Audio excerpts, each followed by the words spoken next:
Feliz semana, queridos amigos y hermanos que nos están visualizando allí en la web. Aquí estamos con la lección de escuela sabática, lección número 12, la humildad de los sabios. Qué interesante la lección de esta semana. Estamos aquí con nuestras primeras autoridades de la Facultad de Ciencias Humanas y Educación, el profesor Alberto Corimagua. Profesor, sus saludos para nuestros amigos.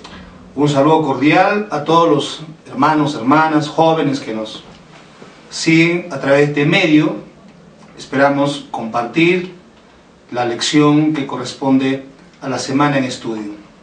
Profesor Ángel Becerra, también sus saludos, por favor.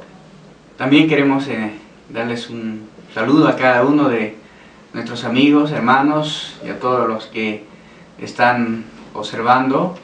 Queremos que Dios tiene para cada uno de nosotros planes muy importantes. ¿Por qué no decirlo también? A través del estudio de su palabra, Dios se da a conocer cada día en nuestras vidas. Esta lección de esta semana, la humildad de los sabios, ¿no? Interesante y muy sugestivo el título para esta semana.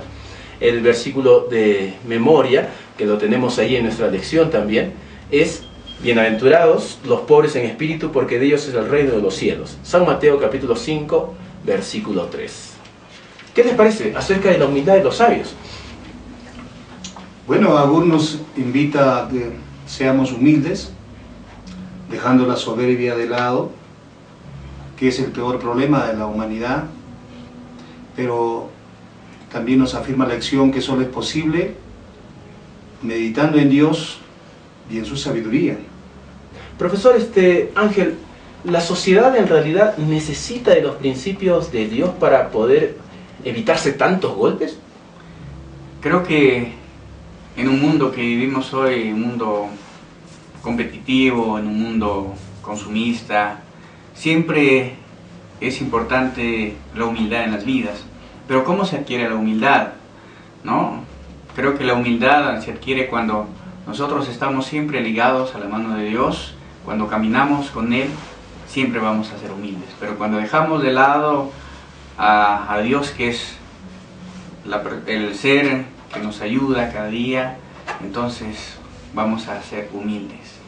Eso es, podemos decir, tomado de la mano de Dios, siempre vamos a ser humildes. Cuando nos alejamos de Él, creo que vamos a ser orgullosos, porque la presencia de Dios no está en nuestras vidas.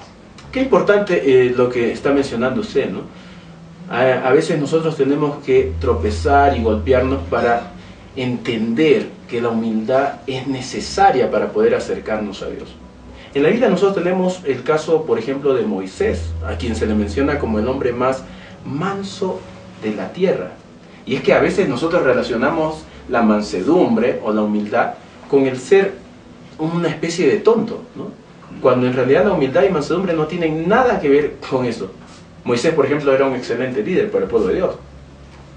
¿Qué podríamos decir acerca del profeta Miqueas, que también menciona que la humildad es un requisito indispensable para el pueblo de Dios? O de Jesús, que también, ¿no, profesor Alberto? Sí, ahora, lo contrario a esos líderes, también la Biblia presenta a Nabal.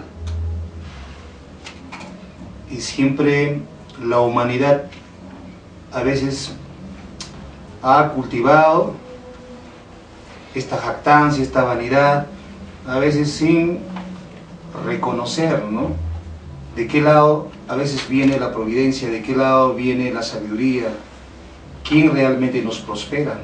Así es. Y Nabal fue necio en realidad, su propio nombre fue tipificado así, necio, porque despreció, por ejemplo, una invitación del rey David, de sus criados, los jóvenes que fue despreciado. Nabal creía que no necesitaba de nadie. Él había lamentablemente adquirido esa cultura, esa costumbre, ¿no?, de no necesitar de nadie. Y a veces la autosuficiencia hoy también puede apoderarse de ciertas personas. Quién sabe, en la iglesia también puede estar infiltrándose, digamos, esa actitud de jactarse, la vanidad, el orgullo, que a veces puede estar escondido, pero lamentablemente los efectos se van sintiendo a medida que la persona se va dejando descubrir, ¿no? Entonces, no vale definitivamente ser necio, porque el necio, como en la parábola del publicano, del fariseo, no encuentra al final ni perdón, tampoco encuentra sabiduría. Así es. La vanidad, el orgullo, la autosuficiencia es algo en realidad que la humanidad tiene que luchar, porque se encuentra dentro de nosotros, es nuestra naturaleza. Aún los reyes, ¿no, profesor Ángel? Aún los reyes tuvieron que sufrir eso. Claro, creo que en la Biblia encontramos a rey Ezequías, ¿no?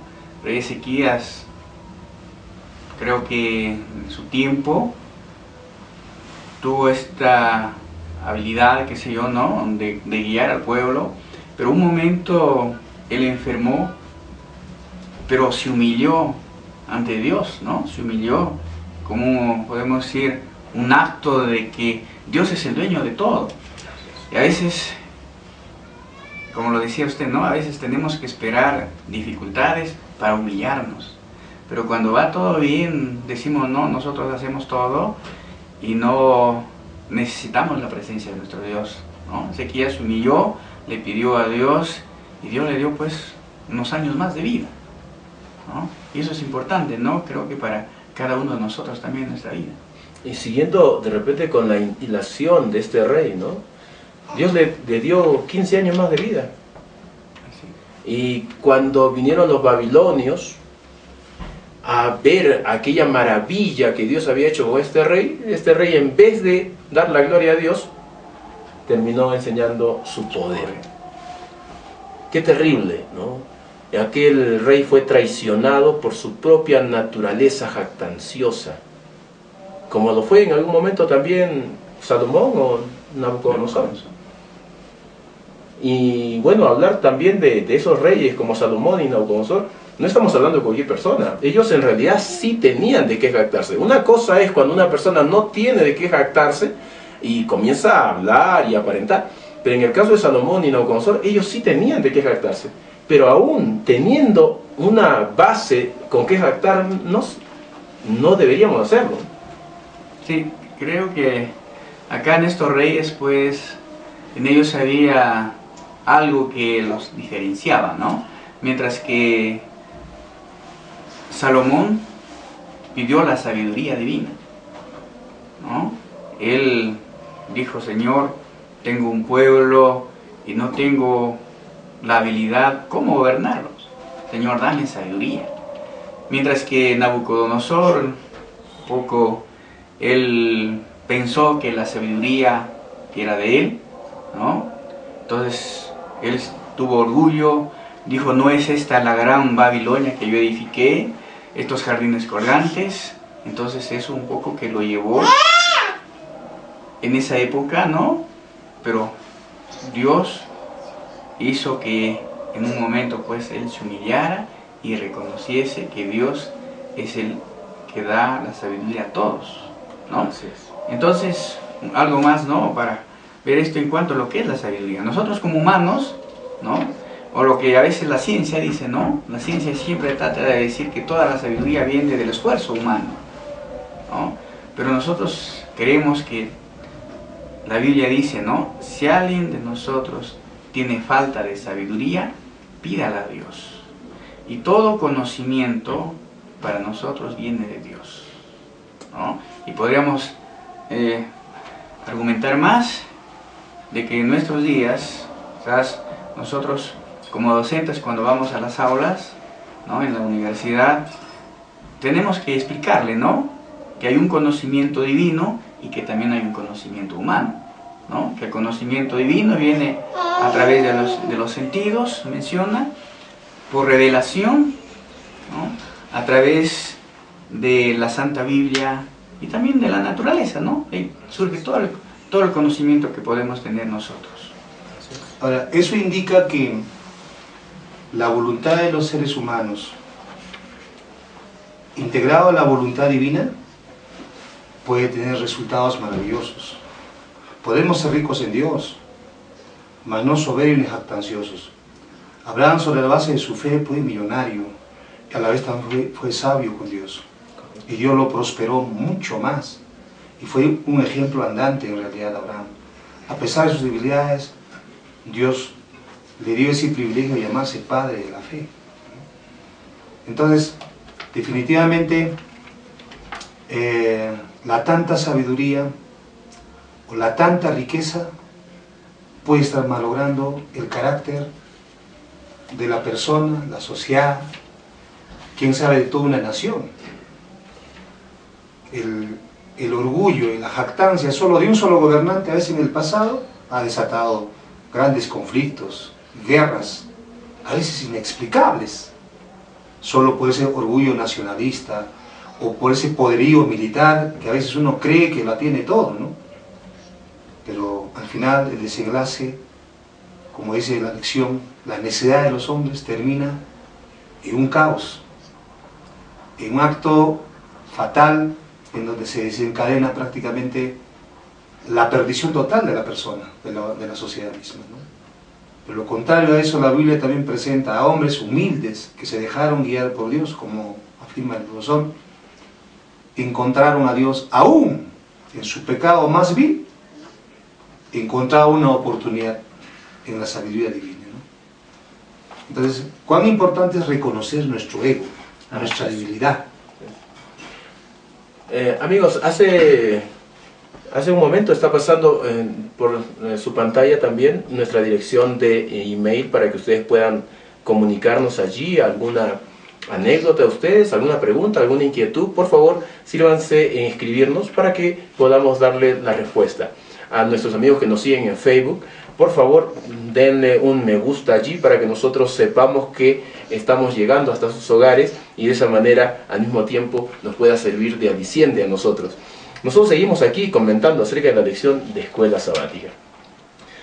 Bueno, entonces llegamos a la conclusión que nadie puede jactarse de nada, aun cuando tengamos, entre comillas, nosotros talentos o riquezas, tampoco deberíamos jactarnos. Y es que el conocimiento de Dios es básico e importante, ¿no, profesor Ángel? Sí, creo que el conocimiento de Dios es infinito.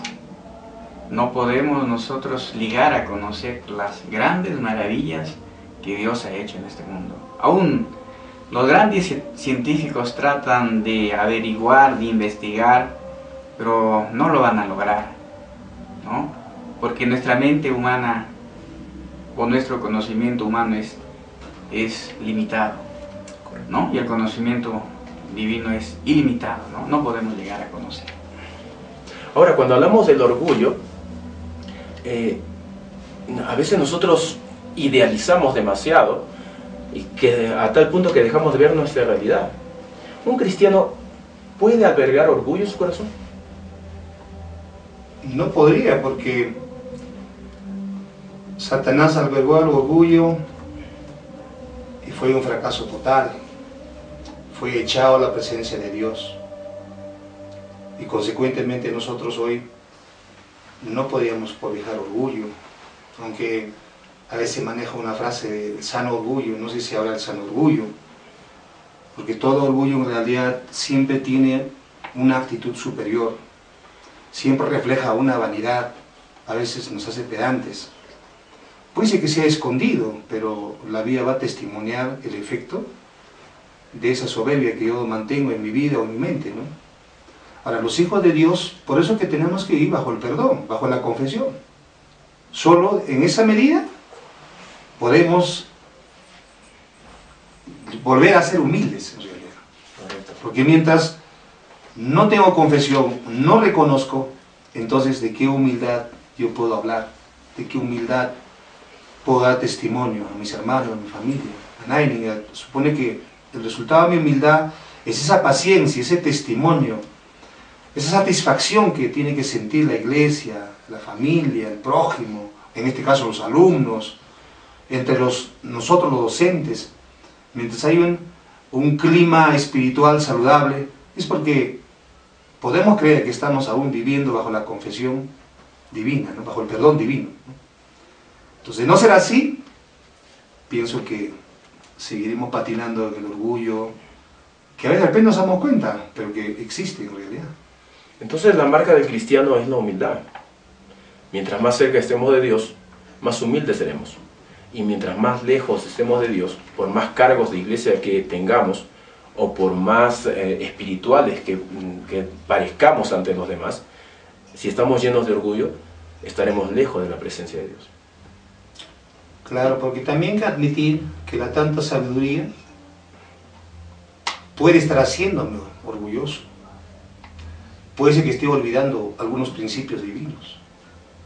Así es. Entonces, no esté sujeto a un principio, a una norma, a una ley divina, que me tiene que enseñar a deponer esa actitud, pero siempre bajo la sincera confesión. Pero la confesión es el resultado también de mi total reconocimiento que estoy mal en realidad. Entonces, la humildad es un resultado de mi entrega a Dios. Dios provoca en mí ese testimonio, esa virtud, porque solos no creo que logremos, porque el orgullo se nos apodera y uno cree que está bien. Entonces, mientras más conocimiento tengamos, mientras más talentos abriguemos, o mientras más grados académicos logremos, deberíamos en realidad ser más humildes. Claro, porque yo pienso que mientras más conozco, puedo compartir mucho más y a la vez también puedo educarme, puedo pulirme, puedo perfeccionar ciertas malas voluntades, ciertas debilidades, tienen que ser perfeccionadas en mí, gracias a la educación, gracias al conocimiento que Dios nos permite tener. Porque cada conocimiento en mí tiene que modificar cierta debilidad. Es eso el conocimiento, así lo entiendo yo. En mí modifica, me tiene que cambiar.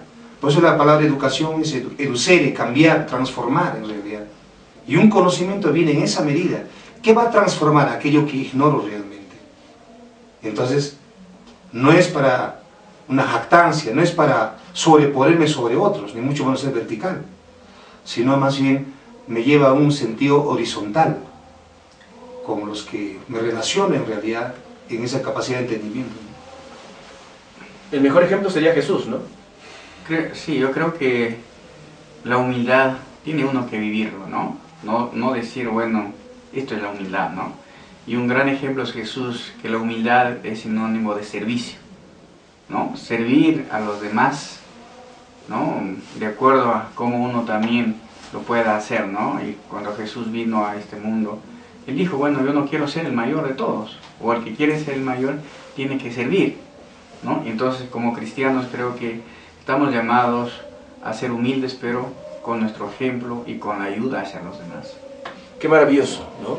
Mayores talentos, mayores grados, mayor abundancia económica, mayor deber de servicio, entonces, como lo fue Cristo.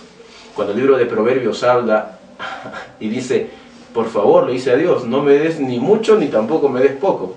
Puede sonar un poco complicado y un poco raro, ¿no?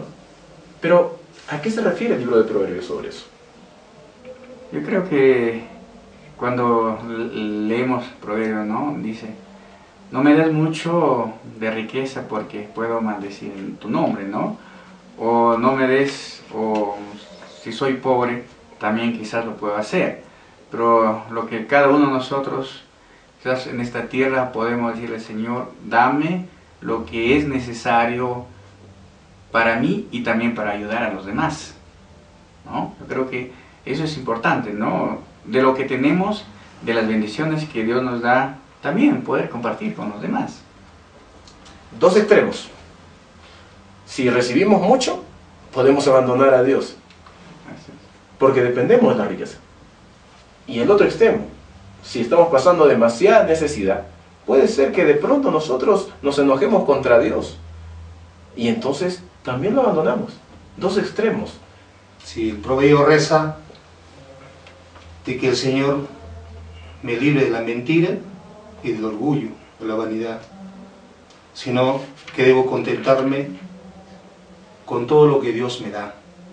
Y a veces en eso estamos fallando también, ¿no? Cuanto más queremos, más olvidamos a Dios, porque nos concentramos en cosas terrenales, ¿no? Yo a veces digo de repente que Dios sabe que no puedo manejar mucho dinero, no estoy preparado para manejar tanto dinero. ¿Por qué? Porque para manejar dinero también es un don manejar el dinero. A veces el dinero, don dinero, puede manejar a la persona. Pues el caso de los ricos, ¿no? Los ricos de pronto de noche a la mañana se llenan de dinero y entonces el carácter, la conducta cambia completamente, ¿no? ¿Sabe Dios por qué nos da lo suficiente? Y contentarnos, quedarnos con eso. No una forma de, digamos, de contentarnos con conformismo, sino seguir desarrollando, pero en la medida que Dios me está prosperando, tener también casi el mismo control. ¿Para qué? Para que siga siendo una bendición aquello que estoy obteniendo o que Dios me da, ¿no? Entonces, definitivamente, Dios nos pide que más bien vivamos bajo su voluntad. Y el querer hacer sea un producto de su voluntad. Y si el Señor nos da una bendición, será también para compartir con los que tienen o con los que no tienen, ¿no? Entonces el Señor nos quiere enseñar también el espíritu de servicio, el espíritu de solidaridad. Así es. A veces también lo perdemos, ¿no? Le tenemos, pero de pronto también ya no practicamos. Entonces, la humildad, sinceramente, se traduce en hechos palpables, que tiene que ser visto no solamente por Dios, sino también por el prójimo, por la familia, por la sociedad, por nuestros alumnos. Por todo tiene que ser valorado, ¿no? Y lo contrario a tener un espíritu de servicio, lo contrario a tener un espíritu de humildad, es tener un espíritu arrogante. Qué terrible es cuando una persona no vive bajo los principios de Dios en referente a la humildad, sino que comienza a vivir para su vanidad. Y eso lo notamos nosotros claramente cuando Proverbios habla acerca de aquellos hijos que son arrogantes con sus padres. Hoy en día se ve demasiado este asunto. Hoy en día hay demasiados hijos que no respetan el consejo de los padres y lamentablemente tienen que sufrir las consecuencias.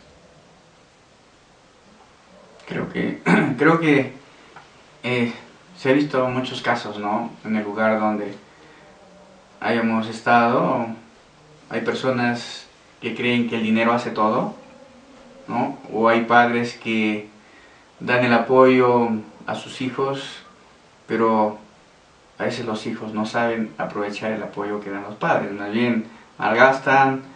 Cuando el padre puede a veces conversar con ellos, más bien tratan de maldecir a los padres, y una serie de dificultades, ¿no? Que vivimos en un país, pues, en una sociedad, ¿no? Donde quien te ayuda o quien te da, a veces no agradecemos, sino más bien tratamos de maldecir la ayuda que nos da. Y eso es un padre terrenal, ¿no? Y a veces cuanto más la ayuda, lo que recibimos de nuestro Padre Celestial, a veces no lo sabemos aprovechar, no sabemos reconocer. Así es. Amigos, nosotros aquí en la Universidad Peruana Unión tenemos aquí responsabilidades con los alumnos. Y es triste cuando un alumno, por ejemplo, no valora el sacrificio que hacen sus padres para que ellos estén estudiando en esta casa de estudios. Y el muchacho desaprovecha las bendiciones, habiendo tantos muchachos que quisieran estudiar y sin embargo ellos, por su espíritu arrogante, por su vanidad, simplemente lo hacen así, ¿no? Pero como dijo el profesor Ángel, nosotros también podríamos estar cayendo en lo mismo, desaprovechando no necesariamente las bendiciones de nuestro Padre terrenal, pero quizás sí estamos desaprovechando las bendiciones de nuestro Padre celestial. Y Proverbios nos quiere dejar para esta semana también lecciones muy importantes en la naturaleza. En el libro de Proverbios, ahí en el capítulo 30, versículos 18 y 19, la palabra de Dios dice lo siguiente: 3 cosas me son ocultas, aún tampoco sé la cuarta: el rastro del águila en el aire, el rastro de la culebra sobre la peña, el rastro de la nave en medio del mar y el rastro del hombre en la doncella. Profesor Ángel, ¿qué está diciendo en realidad el libro de Proverbios? ¿Qué lecciones podemos aprender? Creo que Proverbios nos presenta una riqueza muy importante de las lecciones que nos da la naturaleza. Nosotros como humanos no podremos, pues, detectar, ¿no?, el rastro del águila o del barco o las actividades que hace el barco, o también lo que se menciona el ser humano dentro de una dama. Quizás son algo invisibles, ¿no?, para el conocimiento humano, pero eso no está alejado de Dios, porque Dios lo ve todo. Nuestro conocimiento es muy, podemos decir, pequeñísimo a lo que es el conocimiento de Dios. Aunque quisiese de repente la ciencia o los científicos investigar todo eso, pero yo creo que no lo podrían lograr, esas lecciones que nos muestra la naturaleza. Definitivamente el conocimiento humano entonces tiene un límite, a diferencia del conocimiento de Dios. ¿No debería ser esto una llamada de atención para recuperar la humildad? Porque a veces como seres humanos pensamos que todo lo podemos investigar, que todo lo podemos saber y que no hay nada que nosotros no podamos descubrir. Cuando en realidad no es así. Tenemos serios límites, pero Dios no los tiene. La naturaleza también nos deja otra lección con respecto a otros animalitos. Allí en el libro de Proverbios, capítulo 30, versículo 24 al 28, dice la palabra de Dios: 4 cosas son de las más pequeñas de la tierra, y las mismas son más sabias que los sabios. Las hormigas, pueblo no fuerte, y en el verano preparan su comida. Los conejos, pueblo nada esforzado, y ponen su casa en la piedra. Las langostas, que no tienen rey, y salen todas por cuadrillas. La araña, que atrapas en la mano, y está en el palacio del rey. Profesor Alberto, ¿qué lecciones nosotros podríamos sacar de esta parte de Proverbios? Todos sabemos que la ciencia, cada vez que se concentra en estudiar a una criatura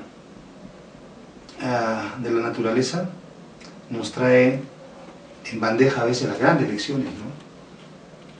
La hormiga ha sido estudiado de todo ángulo por grandes científicos, biólogos, zoólogos, ¿no? Y todos hoy sabemos que la hormiga es un símbolo de lecciones maravillosas, como es el equipo humano, la lección de trabajo, de servicio, o la manera como todos comparten su alimento, ¿no? Y solamente al ver una hormiga decimos, no, viven bajo el designio de Dios, dependen de Dios, y tal vez no tengan ninguna preocupación, ni vanidad ni orgullo como los seres humanos, sino viven en esa humildad, pero sabiamente viven, ¿no? Así, aquí hay muestras de 4 animales, pero tantos otros animales nos pueden mostrar, ¿no? Aquí nos pone el conejo, por ejemplo. Haciendo su casa en la piedra. En la piedra, en la flora y fauna, allí en la intemperie, en las rocas más fuertes, hace su nido, su casa. ¿Eso qué implica? ¿O qué enseña a la humanidad?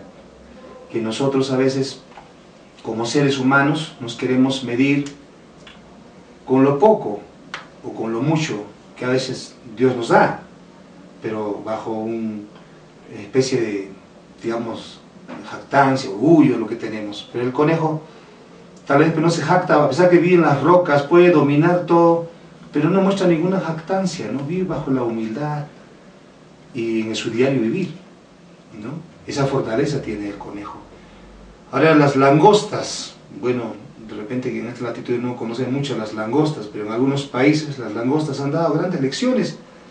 A veces han asolapado también sembríos enteros, a veces ha sido una plaga también. Por cuadrillas y enjambres, ¿no? Enjambres, ¿no? Organizadamente avanzan. Y a veces en el pasado hay naciones que temían a las langostas, ¿no? Temían a las langostas. ¿Por qué? Porque tenían esta organización maravillosa, ¿no? Y ni hablar de la araña, ¿no? De la araña, sé que es un animal temido, a veces un arácnido, pero a la vez que es temido, la araña muchas veces se pasea en nuestra casa, se pasea en nuestra universidad, puede estar en los palacios, está en todo continente y no se hace ningún problema, ¿no? No se hace ningún problema porque, a la verdad, la naturaleza, como la araña, recorre libremente en su espacio, en su ambiente, en su hábitat, donde desea vivir, ¿no? Claro que es un fastidio para la humanidad, pero ellos tratan de abrirse camino de acuerdo a las circunstancias en que se tiene que vivir como familia, digamos, los arácnidos, ¿no? pasan desapercibidos y sin embargo pueden estar desde la casa más humilde hasta el palacio más encumbrado, ¿no? Claro, siempre están presentes. A pesar de que uno no puede acabar con los animales, ¿no? Siempre están presentes. E incluso he visto personas que a veces han tenido como mascota arañas, ¿no? Y a tal punto que el animal es capaz de convivir con el ser humano si es que descubrimos las características, los hábitos, digamos, de vivencia. Hay personas que tienen como mascota y pasean su cuerpo. Entonces, bueno, la naturaleza muestra eso, ¿no? Animales tan humildes, animales tan sencillos, que nos muestran en realidad enormes lecciones para nosotros, que nos creemos superiores, pero en realidad el orgullo y la vanidad no son propios de esos animales, son propios de nosotros, porque como hijos de Dios tenemos que luchar contra la vanidad y contra el orgullo. Esta lección de esta semana nos brinda aplicaciones muy hermosas. La aplicación para mi vida, por ejemplo, es no confiar en mí mismo, no jactarme en que soy humilde ni nada de eso, porque de otra manera sería presa fácil no de otro, sino de mí mismo, de mi propia vanidad y de mi propio orgullo. Que el Señor nos ayude, amigos. ¿Alguna lección de repente que quisiéramos compartir? Profesor Ángel. Yo creo que esta lección de esta semana nos ha enseñado a reconocer, ¿no? A reflexionar de que la humildad es importante en cada uno, pero no habría humildad mientras no estemos tomados de la mano de Dios. Amén. Qué bonito. ¿Eso? Definitivamente, pastor, tenemos que mirar a Dios. La lección nos invita a mirar a Dios todos los días de nuestra vida. ¿Para qué? Para vivir satisfechos bajo esa virtud de la humildad que solamente Él nos puede conceder. Porque el Señor dijo, separado de mí nada podéis hacer. Y en ese contexto, Dios nos queda una oportunidad, si es que hay algún orgullo, alguna vanidad en mi vida, para deponer definitivamente, para que sea restituido por esa humildad que Dios quiere provocar en mi vida, ¿no? ¿Para qué? Primero para mi beneficio personal, para mi felicidad de mí mismo, luego para la felicidad, quién sabe, de mi familia, para la felicidad de la iglesia y también para el mejor testimonio de la sociedad misma, en que nosotros somos cartas abiertas leídas por todos los hombres. Entonces, en ese llamado, pienso, hermanos, que el Señor nos dirá bienaventurados, ¿no? Siempre nos dirá bienaventurados, si es que hemos cumplido esa promesa, ¿no? ¿Qué les parece, queridos amigos, que nos están acompañando allí en el enlace, allí en la web? Si nos acompañan a hacer una oración, vamos a orar para pedirle a Dios que cada día destierre de nosotros la vanidad y el orgullo, que nos ayude a no ser ciegos, porque hay un dicho que reza: no hay peor ciego que el que no quiere ver. Y muchas veces nosotros somos así, nos autocegamos, y es muy fácil hacerlo, pero vamos a pedirle a Dios que nos brinde el colirio de su Espíritu Santo para poder mirar nuestra verdadera condición. Vamos a orar. Nuestro querido buen Dios, te damos gracias por la lección de la escuela sabática de esta semana.